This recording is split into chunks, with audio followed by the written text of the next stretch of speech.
team, today I have turned our weekly vlog into today's podcast because I feel like it's been a while since we've done a podcast together. So this is Unpack the Podcast.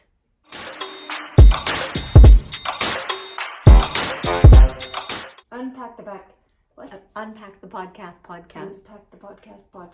No, all right. Yeah. My finger still hurts. I think her finger's broken, and I don't think you're doing It's not anything about it. broken. I can't bend it It looks- anymore. It's always been a bump there. But it's swollen. It's very Of course much it's swollen. swollen. All You right. need to go get it looked after. Anyways, it is Valentine's Day soon. And I thought that maybe we should do a Valentine's Day episode where we had all of you either send in Ooh, there's crazy some spicy stories. questions. No stories. No Really. stories? Questions. The question box, someone told me, was too short. Like you couldn't type in a full story. So maybe that's why. But we got a lot of Valentine's Day or relationship questions. And we're going to answer those today. That's the tip of Ripley's tail. This is You our can't really kitten. see it. It's right there. All right, you ready? Shall we jump in? Sure. All right, first question. Is dating easier in Canada because it's awful in the United States? Yes. It is easier in Canada. Why? Because we're nicer? I don't know. We're nicer. And, look, it depends. I mean, if you're talking... Look, there are different worlds. There are, one of my best friends in the straight dating bubble. That's a different kettle of fish. But that's what I'm saying. I don't think that there's a difference between Canada and the States. I think if you're unfortunately caught in that, I don't know, but I feel like the dating has definitely probably gotten harder just in general, in my opinion. Do you think it's gotten harder? I mean, harder in the sense because, okay, so, before, you wouldn't know. Like, I think the part that bothers a lot of people is the fact that it's like, you know that someone is chronically online. Like, you know that their phone is glued to their hand. You know for a fact that they saw your message come in. And they could have been busy. There's like a million other reasons for why like the response didn't happen. But it's like in your head, you're like, I know that you saw that message come in and then you don't get a reply. She didn't. You're too aggressive with it. So that's what I'm saying in the sense where it's like, there's a little more, like before you had no idea, like if you were to call, you know what I mean? Like there's just no... I don't know. I think technology has made it to very much to a point where it's like, oh, you could, I don't know. See, I think technology is good. Like a picture or whatever, but you can't return my text. Look, but I think technology is good because right on the front end, are you the chicken or the egg? You know what that's from? She says she's a Grey's Anatomy fan, but she's really not. Chicken and the egg. Are you in or are you out? Are you all in? So if somebody be looking at my message and not responding to me, take that for what it is. They are out. They're out. I guess. No, they're out. They're out. No, the chicken or the ham? Is it the egg or the ham? Are you the egg or the ham? Don't know what you're talking about. Just saying, people on here will know what I'm talking about. Okay. Are you all in or are you like hedging your bets? All I'm saying is technology has a way of, look, they are attached to it 24/7. Nobody missed your call. Nobody got, like, it's not like they got caught in call waiting. None of that happened. Call waiting. It's so rude when she laughs directly at my age. They're either in or they're not. So if they don't text you back in a reasonable amount of time, now... there's sometimes right. And at that's work. I'm not talking about like work. I'm just talking about the fact that like you could in your brain, I guess you could be like, oh, they could be busy or oh, they could be doing something else. But I feel like this day and age, because we're so attached to our phones, it's like you could have replied with 1,000%. even an LOL or whatever. Either they're in or they're out. I think it's the first red flag right there. And if they're not texting you back, guess what? They're out. Dating after 40 and after divorce. Now, luckily, this person who asked me this question, that's right up my alley. In fact, if I was an expert at anything, I'd be dating after divorce and 40. I got divorced when I was 44. 44? I have no idea. 44. Was it 44? Just trying to remember the age. I can't really remember the age. I was definitely 40. I got divorced. I thought my world was ending, quite literally.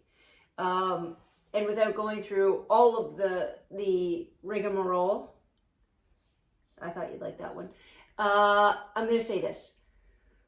Going through something big, and I don't wish it upon anybody, but going through something big and something that feels catastrophic. By the way, it doesn't feel catastrophic compared to other important things in life, especially your health and your family and those things. But going through a divorce, it feels catastrophic. And to be able to go through that, right yourself, and be able to stand up again, I think you know more about yourself. You are more yourself. You are more empowered. You are more powerful than you ever were before. When I think about myself at 35 or 40 years old, I thought I knew me. I thought I was good. I thought I was confident. I thought I stood on my own 2 feet. I was absolutely wrong. I honestly don't know if you something big sometimes for people, maybe just me, it has to shake you out of complacency. Well, yeah, because you never really want to get out of your comfort zone. But I think, obviously I don't know the extent of that question. Sometimes we need more context to it. But I'm wondering if what they meant was like actual like dating. Because soon thereafter, listen, I don't think you did much dating. Here's what I'm trying to say. You throw up a TikTok and you wait for somebody to say, hey, you're killing the TikTok game. And then you marry her. That's it.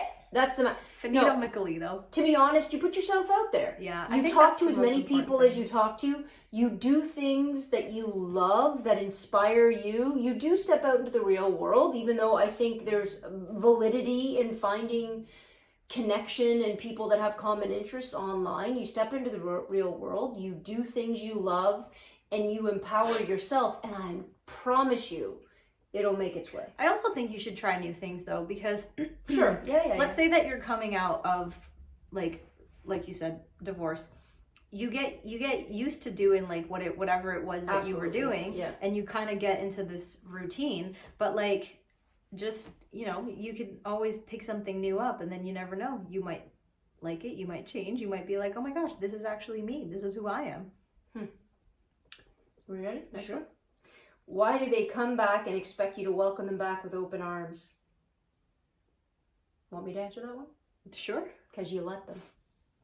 Because you already proved, and I'm speaking from experience, you've proven to be somebody who forgives, who doesn't have the boundaries that you deserve, and they can rely on you to always be there. That's it. The only reason they come back is because they know the damn door is cracked open. So, everybody... What if that's not the case though? What if you did set the boundaries, and what if you are strong like that and they still came back? Doesn't mean you're going to let them in. They're just wondering, why do you feel like you could let them in? But with open arms, sure, but I'm still anticipating somebody who has very strong boundaries, very, very clear. And again, let me point out, when I talk from this, I'm talking from somebody who didn't even understand what a boundary was.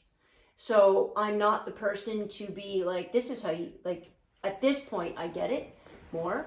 But people will take from you as long as you're willing to give it. So you need to decide, and that's true of all people, whether it's a partner, whether it's a family member, whether it's friends, whether it's co-workers and bosses, right? People will take anything they can take until you draw a firm line. And if you draw a firm line, just like in teaching or just like in anything else, and you stand by it and you stand up for it, no, I don't think people try you out anymore. No, and that's the point that she's not supposed to scratch that.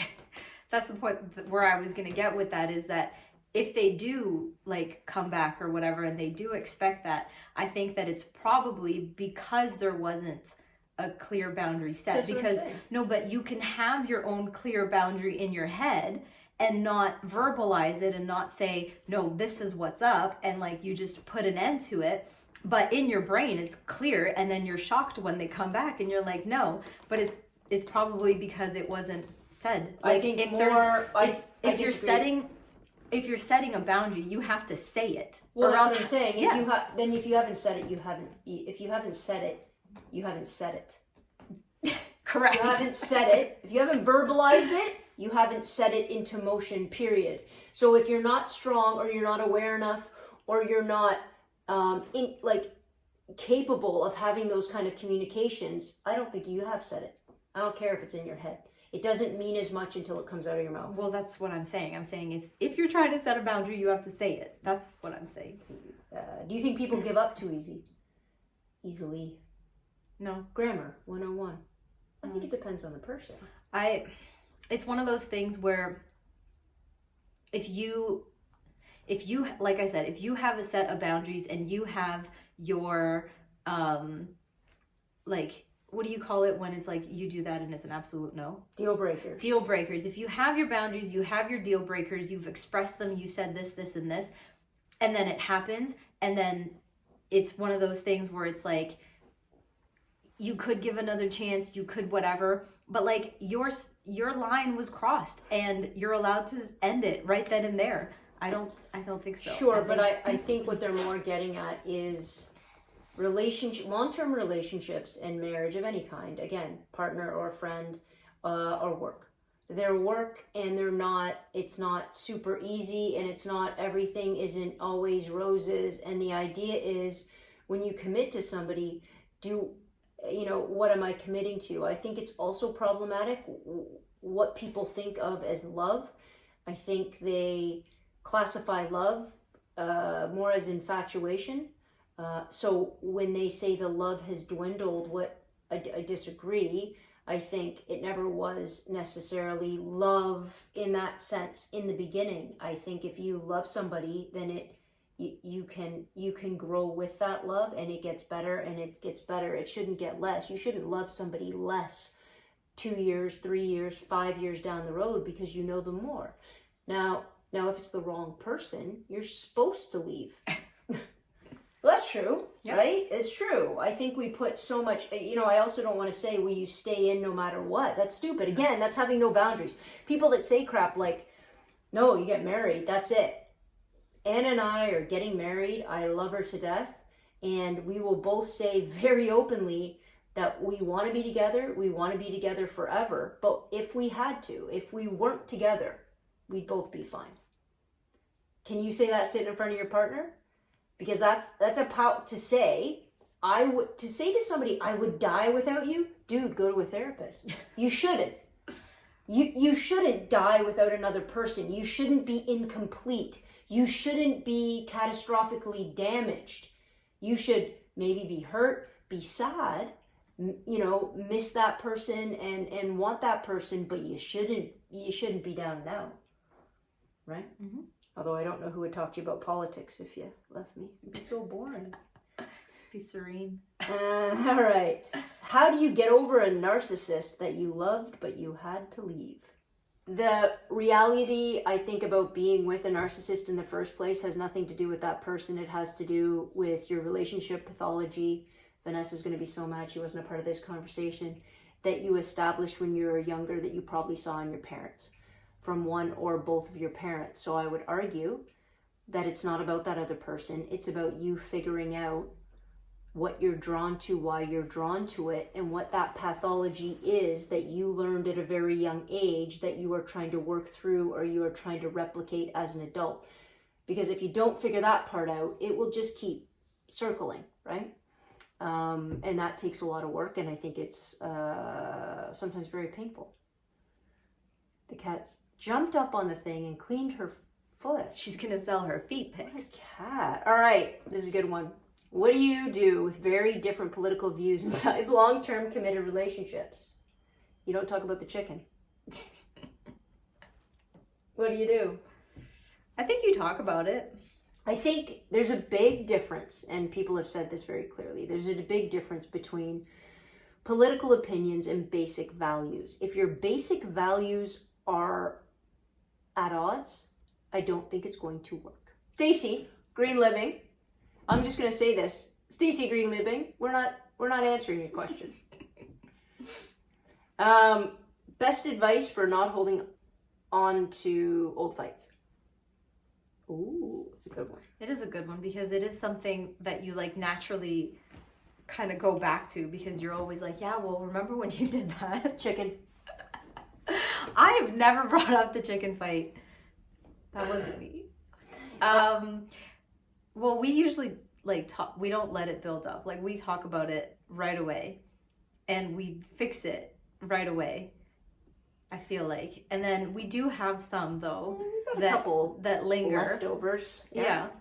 But it's one of those where it's like you have to see some kind of change, some kind of effort, I guess is what I'm trying to say. Some kind of something in there so that it's not just like continuously something that you have to bring back up.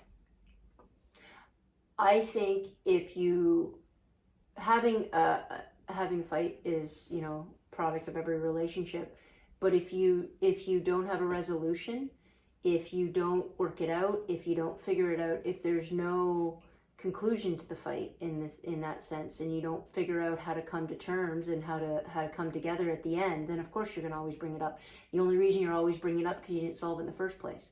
So it's not holding on to a fight, it's holding on to the fact that you never got a resolution. Mm-hmm. That's it. And that's fair game to be brought up. Well, you got to fix it. If you can't fix it, then they're going to consistently get brought up. Ooh, what do you want to do when your partner wants to have kids and you don't? No, thank you. Get a cat. A dog. That's a hard one. It really is. That might be a deal breaker in my for opinion. a lot of people, because there's a lot of partners that like fall in love and then one of them's like, no, I never wanted kids, which is, I mean, it's very Christina Yang. But a lot of people are like, I wouldn't bring that up on the first date. You're going to scare the person away or whatever. But I feel like there's certain things you put on, yeah. If you're going on a date and you're just not like out there just, I'm in my dating phase and whatever. If you're going on a date thinking I want something to happen after this date, like there could be a possibility, I think it is something that you should bring up, because then what? You fall in love with the person, you spend all this time, you whatever, and then you get to that point and it's like, well, one's not going to budge, the other one's not going to budge. What can you do? I feel like you bring everything up. Forget this. What do you bring up on a first date? What don't you? Why? If somebody's going to be scared away from you saying, listen, I do see kids in my future, so if that's a deal breaker for you, let's put it on the table right away. And if somebody's scared by that, bye. Go, little kid. Like, what? We're not talking 16-year-olds sitting down talking about, wanting to have kids, hopefully. We're not talking about young kid. We're talking about mature adults that are in relationships. And if you don't put on the table what you want and what you expect, it's going to be a very, very long. And even if you are young, like you could say, at some point in my life, because some people know since day one that they don't want it. So there's always an openness of a conversation being like, yeah, at some point this is what I want. At some point this is what I don't want. All right. Do we hope to have kids in the future? I think you and I already have hundreds of kids between the two of us. She was busy in past relationships. I mean, we're both teachers, and I think that obligation and that passion and job that we do, I think we give a lot when we come home. I wanted to for a long time, I'm not going to lie. Maybe if, I was 15 years younger, we might be having a very different conversation. But I think if I really wanted to, this is the funny part. I think you'd be more like, meh. But if I really wanted to, I don't think you would have said no. It's not that I never wanted kids. I never wanted to carry birth them. Yes. Yeah. So I didn't. And I was willing. And I never wanted to go through that. And so in my prior relationships, it was always a no, because I would have been the only person capable of birthing or carrying the kid. I mean, there's always... Stop saying birthing. Whatever. There's always like adoption and there's like things like that I guess I could have done. But in my head, because of that situation, it was always a no for me. And then I met you. And we had talked about it, and we talked about the fact that you would have liked to carry. Yeah, I would have. And then after hearing that, then I was like, oh, it could be a possibility. Like, I'm not against it. So it's not that I was against having kids. I was against being pregnant. Like, and I really did want to be pregnant. Yeah, and I so, really did. I think it's the coolest thing any human on the earth could do, is like grow a whole other human in your stomach. I mean, crazy, all power to you, but so cool. I mean, I'm not so fond of getting it out, but you know what? That's Joanna later problem. I just deal with the cool baby bump. Do you think that had we, I feel like I'm also really responsible, so I wouldn't have done it. What she means, but what I'm trying to say is, what if, because you're saying right now that like, I'm too old. We're a little bit on the older side and whatnot, I'm but had we said like since day one meeting, let's have a kid, do you think that we would have like a 4-year-old running around right now? Sorry, I just noticed that I have this big Band-Aid on my knee, and what is that? Like, Mom said it was locked in, but is that water from showering with it, or is that the gross thing from my knee? I'm gonna show your people. And then look at how white my leg is. There's like a pouch of something there. Is that just seems like air? Well, there's not supposed to be. It's supposed to be airtight. Oh. Do I think we would have just had a kid? Like, you mean we would have got together and just been like, let's get her done? Maybe.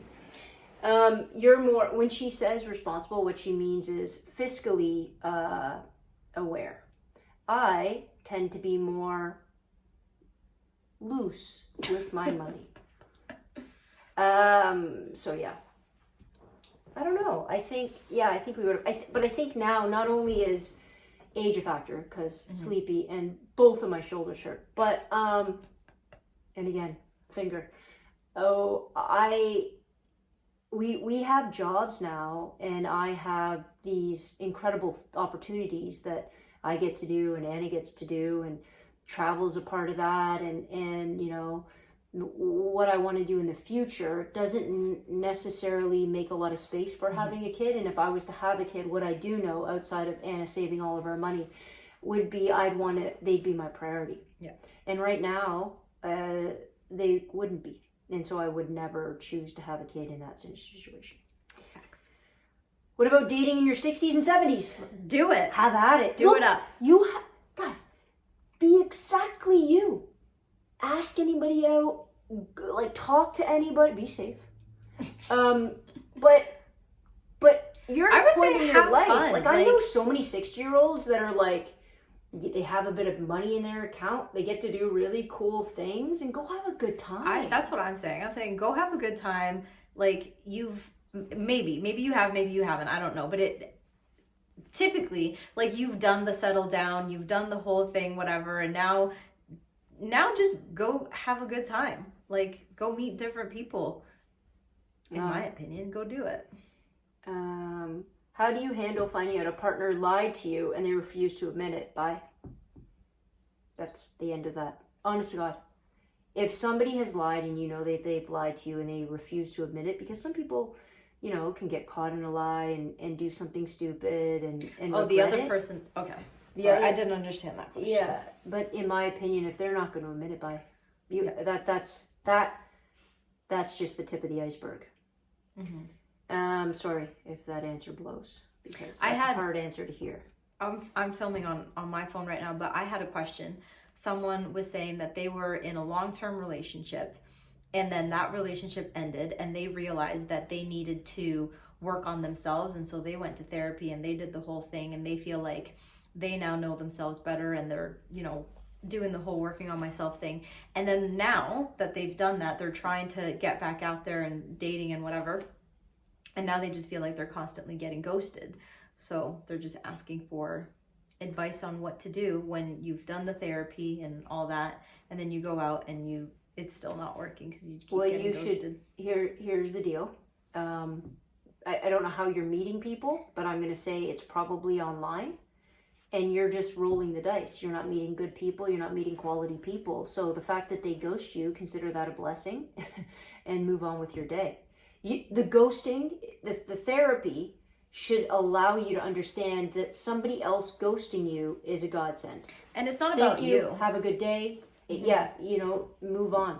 And that's what you should get, because otherwise you get people that, you know, lie and manipulate and kind of pretend to be something they're not. Be happy.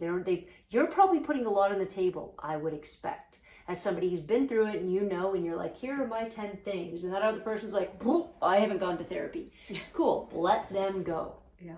Bye. I think a lot of people that get ghosted, they take it personally, like, it keeps happening to me. Is it me? Like, what's the problem with me? But at the end of the day, it's not you at all. It's not you, the problem. And it's a connection that you don't have. It could be a connection that you don't have, but it's also the fact that, like, let's say that, you know, I do go out on a date or whatever, and there's no connection with the person, and that person, like, texts me back, and they're like, oh, let's do it again. It's rude to not be like, hey, actually, it didn't work out for me, I'm gonna pass, or whatever, to just not reply. And that's why I'm saying, like, the whole not replying is not about you, it's about the other person. Do you think more men or women ghost? I know there's a non-binary category. I'm just trying to delineate, because I think it's a taught behavior. I think it's a socialized behavior. And I think it's an avoidance behavior. And I think we train one sex more than the other that is acceptable. Maybe, but I'm not going to sit here and say that I don't know a lot of other people, girls that have ghosted? That ghosted all the boys? time, yeah. Stop. Mm-hmm. Really? Mm-hmm. I'm gonna need no names. I've never. Been in a small town for 5 years. How do you find the right one? Gotta move. Move just to the next small town, maybe. See what that population has to offer. I mean, it's quite either literal. that, You or only have a certain amount of people. Either that, or because you could be from a small town, but still only go to the certain school, or only go to the certain grocery store, or only go to the certain whatever, and there could be plenty of other things to do in that town that you don't know about. And that's why I'm saying, like, maybe first before moving, maybe I guess we're gonna need to know the number of that town. If you're like 1,000, like, try different activities, like, you know, maybe join the chess club. We're talking about 20,000 then. How does your wife support your high energy spirit? Which one? I thought that sentence was your height, and I was like, it's all right. I don't. She's so yellow. High energy spirit. You know what, guys? I'm high energy. On camera, I'm high energy when I perform, when I teach. But what's my energy when I come home, Bev?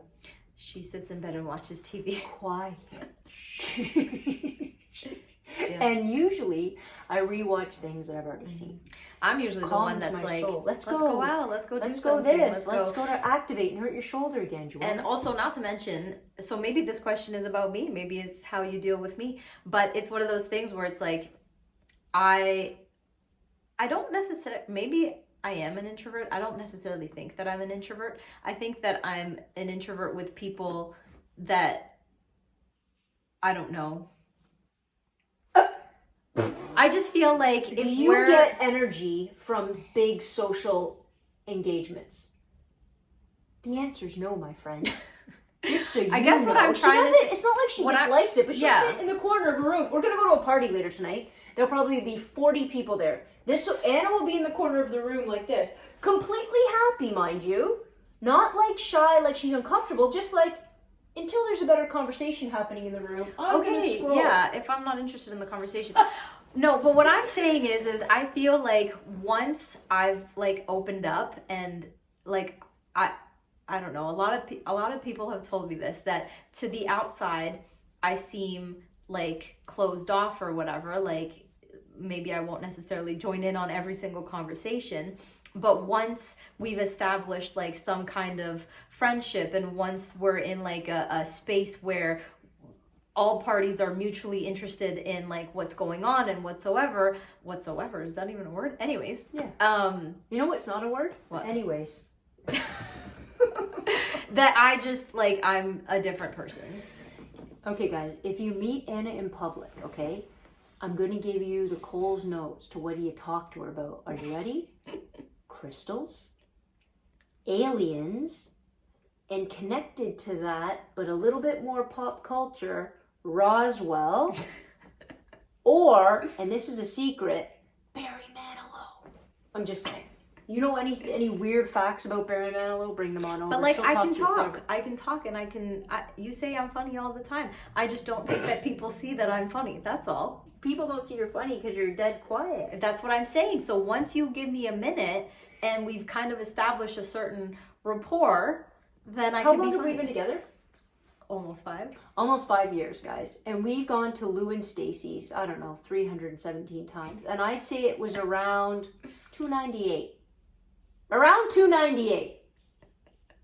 Where you saw a bit of a shift. So when she says get to know you, what she means is she has to sit in the corner of the room for at least 298 visits to round out to something else. So it's a steeper curve.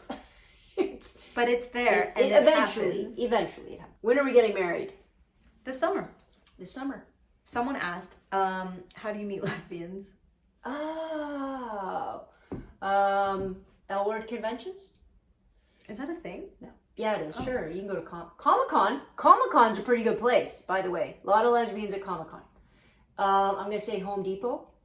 I'm going to say, if you're in Toronto, everybody knows this, there's a lesbian Loblaws down in the beach.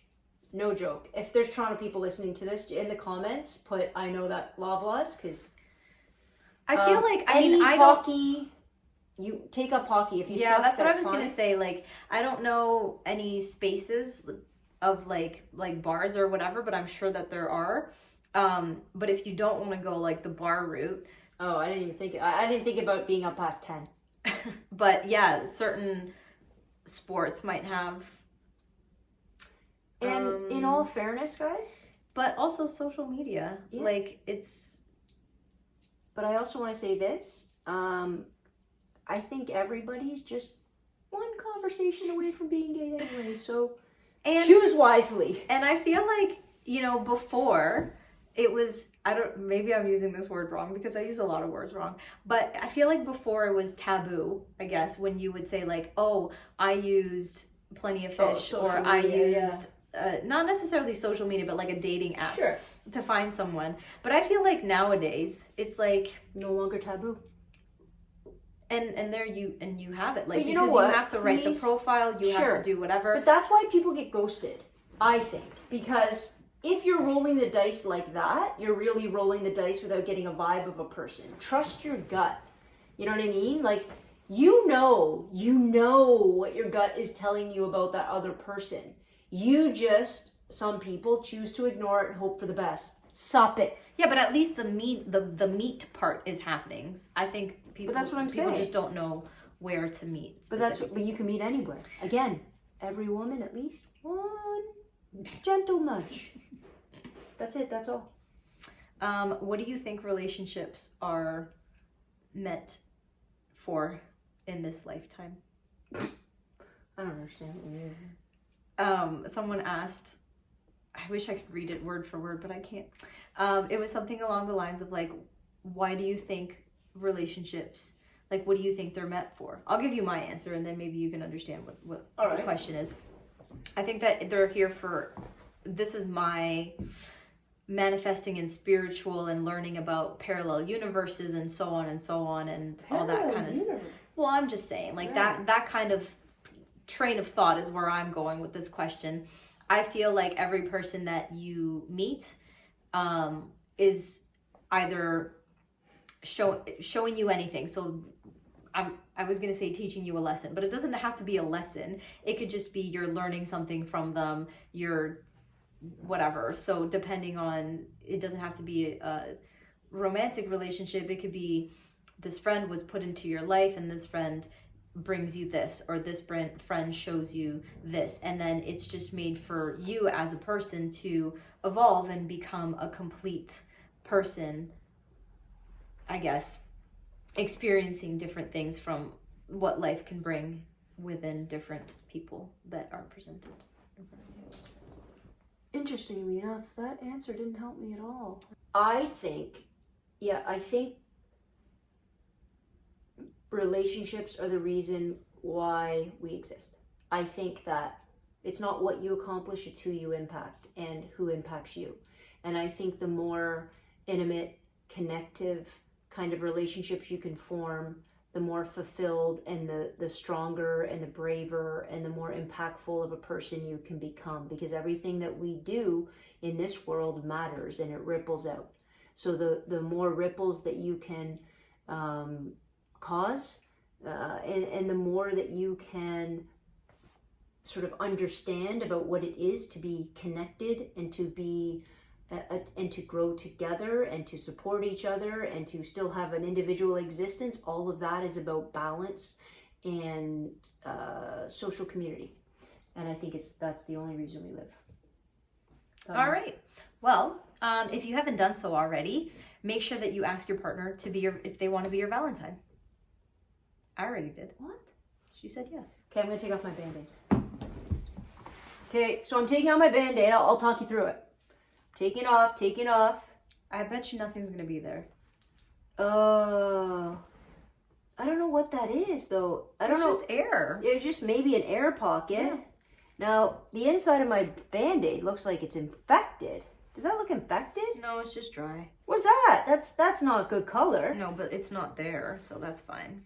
But I still need another Band-Aid on it. Look at this thing. You could put some... It's not good, guys. There's a volleyball injury. Underneath it is a horrific bruise as well. So I'll let you know about the healing process. You get me a Band-Aid, baby?